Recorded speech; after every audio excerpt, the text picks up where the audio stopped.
What intelligence do you have that Iran is building a nuclear weapon? Your intelligence community has said they have no evidence that they are at this point. Well, then my intelligence community is wrong. Who in the intelligence community said that? Your director of national intelligence, Tulsi Gabbard. She's wrong.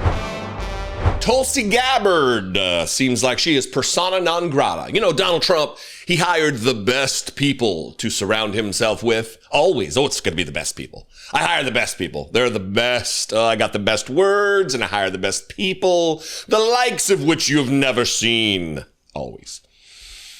And even though she was wrong about something so fundamental to this second term of Donald Trump, she still got a job. She's the best, yet she's wrong on something as basic as whether or not Iran has a nuclear program. And because of that disagreement, I guess, she's now been banned, barred, disallowed from briefing Congress on matters of national intelligence. You heard that right. The director of national intelligence is not allowed to brief members of Congress on matters of national intelligence and security. The best people. Yesterday, Senator Chris Murphy from Connecticut stepped out of a briefing that she was not a part of, and he had this to say. And then we're going to get to a CNN visit that he made, talking more fulsome about it, or talking about it in a more fulsome manner. Listen, I appreciate the briefing. This briefing should have happened immediately after these strikes. There's a real question as to why the director of national intelligence is not allowed to be in these briefings. That's a question that we should get answered. And all of this, by the way, is because she disagreed with Donald Trump. Actually, let me back that up. All of this is happening because Donald Trump disagreed with her. Donald Trump not just disagreeing with her, but disagreeing with the totality of our intelligence networks. The many alphabet agencies that make up the intelligence community disagreed with Donald Trump. They said, this is the way it is. He said, no. I got to do what Benjamin Netanyahu wants. Sorry. This is the way it is.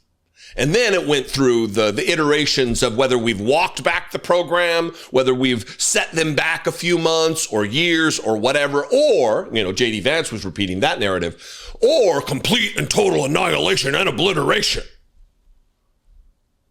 Remember when Donald Trump said she's wrong? And it looked like I'm right about the material that they've gathered already. It's a tremendous amount of material. And I think within a matter of weeks, or certainly within a matter of months, they're going to be able to have a nuclear weapon. We can't let that happen. I was very much opposed to Iraq. I said it loud and clear, but I was a civilian, but I guess I got a lot of publicity. But I was very much opposed to the Iraq war.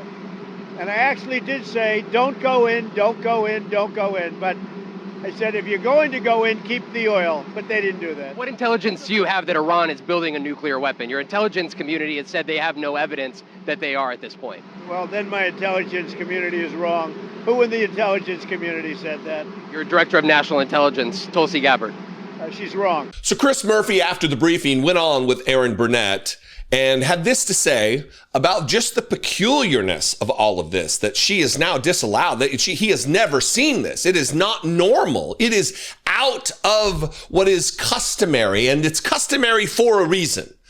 If you do have the best and the brightest in these high positions, this is not some low-level staffer. This is the director of national intelligence, who is kind of the tip of the overall umbrella over the CIA and the NSA and the DIA and all of the other agencies that do work in this field.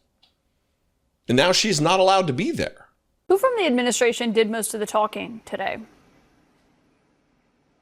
Caitlin, I know there's been reporting about that Secretary Hicks said didn't, speak as much. I heard them all, give their opinion. I do think it's really interesting that the director of national intelligence, Tulsi Gabbard, was not allowed in the room. I mean, I've never, ever been part of a major cabinet level classified briefing where the director of national intelligence was banned from the room.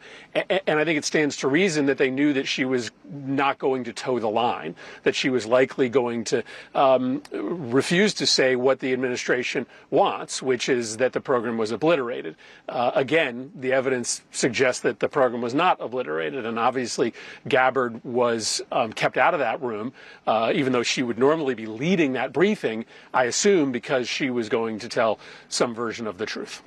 So you think they didn't invite the director of national intelligence because they wouldn't like what she had to say?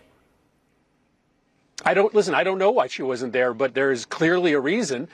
And it's well known that when it comes to the pre-strike intelligence, Gabbard was telling, a story that was very familiar to us, that Iran was still a long way away from a deliverable nuclear weapon, and that the regime had not made the choice to actually pursue or speed towards a nuclear weapon. That was inconvenient for a president that wanted to strike without congressional authorization, because if Iran hadn't even decided to get a nuclear weapon, then there is no imminent threat and you would have to come to Congress first. I have to assume that there was some story she was going to tell, some interpretation of the intelligence she was going to give today that rubbed the White House the wrong way. Why else would the director of national intelligence not be leading a classified briefing on the interpretation of intelligence regarding these strikes? This is from the Daily Beast. Gabbard dropped from intelligence briefing as Trump rages over leak. The director of national intelligence is being left out after a leaked assessment said the president's strikes on Iran had set the country's nuclear program back just a few months. It is unusual, says the Daily Beast, for a cabinet-level intelligence official to be excluded from a briefing with lawmakers on national security and military action in the Middle East.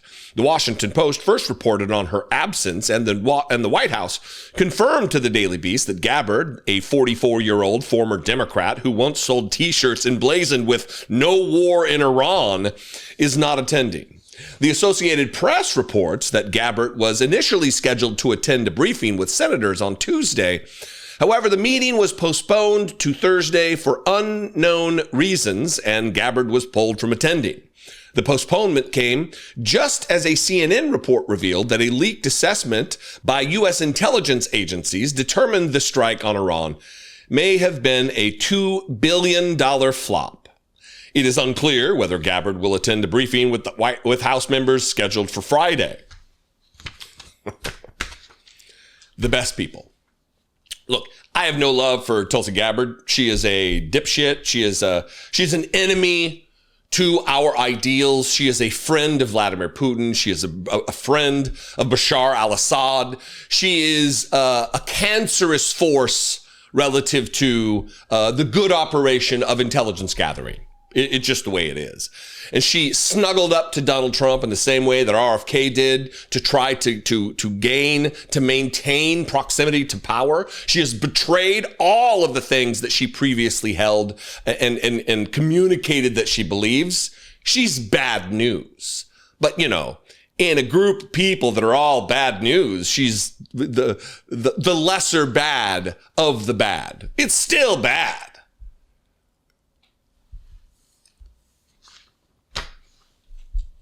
And now she's out. Still has a job, oddly enough. And I guess that's where I'll leave you. I'll leave you there. I would love your opinion about this. What the hell is going on? Why does she still have a job? Is it because it would be too shameful for Donald Trump to fire her this early in the game after having said he was hiring the best people? It would prove the fact that he's not hiring the best people. He's just hiring people he believes are sufficiently sycophantic, who lick the boots just good enough, makes him real happy. I don't know. Comment below. You can call the voicemail line, 714-576-4054. Of course, you can email me, as always, daily@dollemore.com. Brittany Page were guests on a podcast called The Dangerous Ones. I'll post a video link below to the episode. A lot of you were concerned that we did not give enough detail about the conviction related to the death threat and rape and death threat against Brittany. And we talk a little bit more about it in this episode and give some of our reasons for why we didn't go fully public and nuke the convict's life. You might be interested in that. I'll link below. Follow me on social media. I am at Dollemore. You can tell me how wrong I am there. And I'll see you next time. Until then, be genuine. Take care of one another.